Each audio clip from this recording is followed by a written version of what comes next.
Okay, so imagine this, a royal family, tons of kids, but nobody to take over when the king dies. Yeah, you'd think with 15 children they wouldn't have that problem. Right, Yeah. exactly. Yeah. That's what happened to the Hanoverians back in 1817. It's wild. Today, we're diving into all that drama, the Hanoverian succession crisis. We're going to see how a family with so many kids almost lost their entire dynasty. It all comes down to this thing about, well, who's a legitimate heir and who isn't. Definitely. All those societal expectations, the weight of leaving a legacy, it's a lot to unpack. Let's go back to King George III. I mean, he was really different from his royal predecessors. Oh, yeah, totally. He wanted to break away from those old German traditions. He was like, I'm going to raise my kids as English.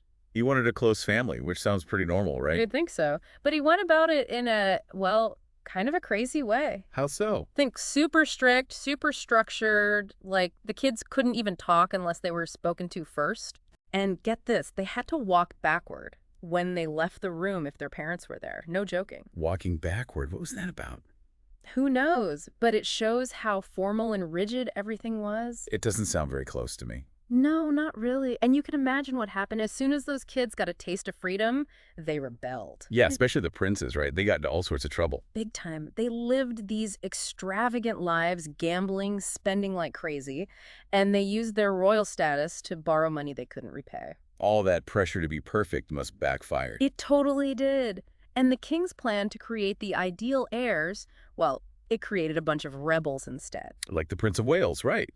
He had that whole thing with the actress Mary Robinson. Oh, yeah. He fell head over heels for her. Love letters, promises of money, the whole 9 yards. A classic royal scandal. And didn't they create the Royal Marriages Act to try and stop that sort of thing from happening? They did. It was supposed to control who the royals could marry, to protect the bloodline. So no marrying for love unless the king approved. Exactly. And good luck getting his blessing. So what happened? Did it work? Actually, it might have made things worse. Some people even called it an act to encourage fornication and adultery. Oh, wow. The irony. So while the princes were off having their fun, what were the princesses doing? They were stuck under their father's thumb. They couldn't travel like their brothers. They couldn't marry who they wanted. It was a different kind of prison. So the sons rebelled against the rules, and the daughters were trapped by them. What a contrast. Totally. And for the few princesses who did marry, it was often seen as their only escape. An escape from their father, right? Yeah, from his control. They just wanted a little freedom. And to top it all off, King George III's health started to decline. That's right. Both mentally and physically. It really added to the drama. So it's like this whole royal family was falling apart. What happened when the king became too ill to rule? Well, that's when things got really interesting. His eldest son, the rebellious Prince of Wales, became the Prince Regent. The same one who caused all those scandals. Wow, what a twist. Yeah, a total power shift. Mm-hmm. And then Princess Charlotte, the king's granddaughter and the heir apparent, died tragically. It threw the whole line of succession into chaos, right? Total chaos. Suddenly, those middle-aged princes, the ones who had been living it up and ignoring their duties, they became the nation's only hope for an heir. So they had to scramble to find wives and produce an heir. That's exactly what they did. It was a race against time, a race to save the dynasty. So we were talking about how those princes suddenly had to step up, right? Yeah, talk about a change of pace. From partying to saving the monarchy, it must have been a shock to their systems. You can say that again, especially since these guys weren't exactly spring chickens anymore. Right. They were middle-aged, set in their ways. Finding a wife wasn't just about romance anymore. It was a matter of national importance. Exactly. They needed to find someone who could give them an heir. So picture this. Royal matchmakers working overtime, portraits flying across Europe. The pressure must have been immense. Absolutely. Imagine being one of those princesses. It wasn't about finding true love. It was about duty, politics, and producing an heir. Talk about a high-pressure situation. And they had to deal with age gaps, cultural differences. I mean, some of these women barely spoke English. Totally. It's easy to forget the personal sacrifices involved in all this royal maneuvering. Let's talk about some of these couples to see how it all played out. Adolphus, the Duke of Cambridge, he seemed to be the quiet one of the bunch. Yeah, he managed to stay out of the big scandals, unlike some of his brothers.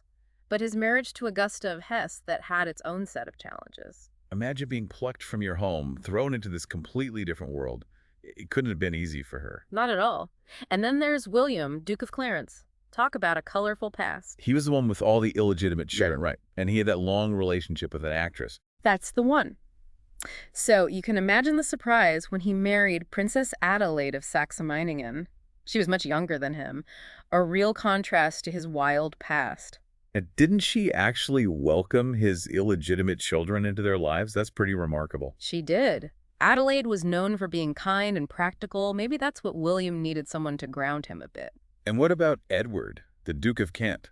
His story's a little different, isn't it? It is. Edward, the most serious of the brothers, ended up marrying Victoire, the Princess of Leiningen. She was a widow, already had 2 kids from her first marriage. Wow, that is different.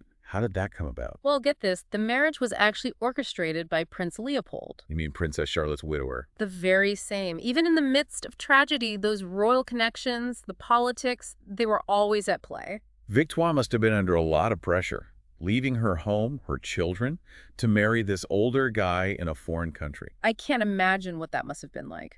But duty called, and she answered. And the whole country was watching, waiting for news of an heir. Every little detail, every rumor was scrutinized. Oh yeah, the pressure was intense. But eventually, the babies started arriving. So did they manage to produce the heir everyone was hoping for? They did. Augusta, the Duchess of Cambridge, gave birth to a son in 1819. Can you imagine the relief? The Hanoverian line was safe. Well, for now at least. I bet there were celebrations all over the country. You bet. But then, the very next day, Adelaide, William's wife, went into labor early. Sadly, the baby, a little girl named Charlotte, only lived for a few hours. Oh, that's heartbreaking. What a contrast of emotions. Yeah. One day, joy and celebration, and the next, such sadness. It's a reminder that life at court, even with all the privilege, was still full of heartache. What about Edward and Victoire? What were they up to during all of this? Well, they were on their way back to England when all this was happening. Edward was insistent that his child be born on English soil. He really thought that would strengthen his child's claim to the throne, didn't he? He did. He was very strategic about it all. But the journey wasn't exactly smooth sailing. They had some financial troubles, had to travel by carriage for a while. It wasn't the glamorous royal tour you might expect. So even royals had to deal with budget cuts. It makes them seem almost relatable, doesn't it? Right. And when they finally arrived at Kensington Palace, their apartment was a mess. It needed a complete overhaul. What did they do? Edward, ever the planner, jumped right into renovations. He wanted everything to be perfect for his wife and their soon-to-be-born child.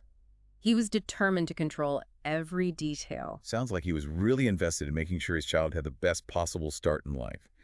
And did it all go according to plan? Did Victoire give birth to the heir Edward was hoping for? She did.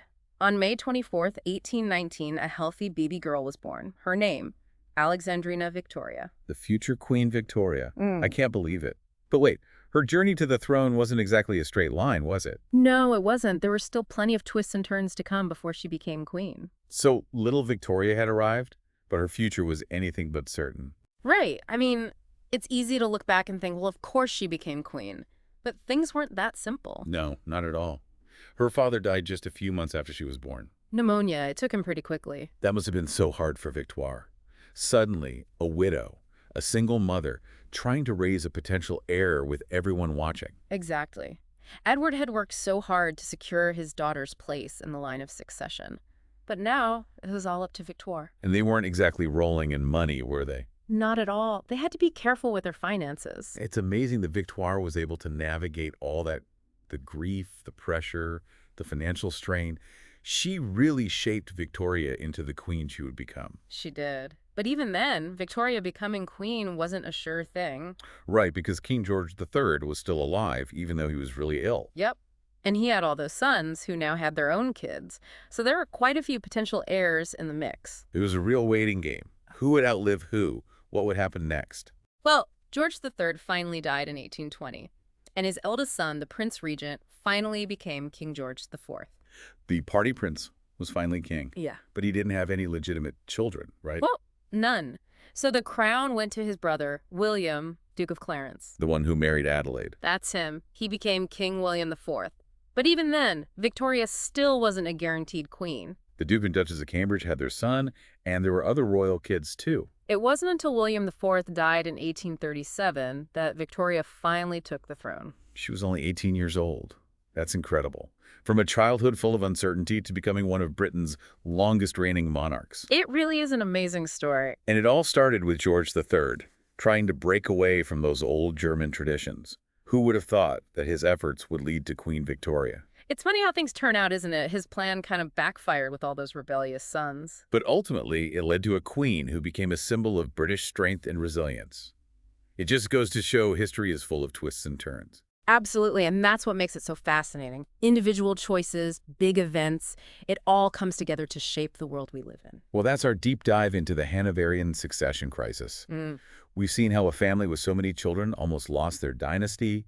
We've seen scandals, power struggles, love, loss, and ultimately, the triumph of a young queen. It's been a wild ride through history. It really has. Thanks for joining us. We'll be back soon with another deep dive into the past.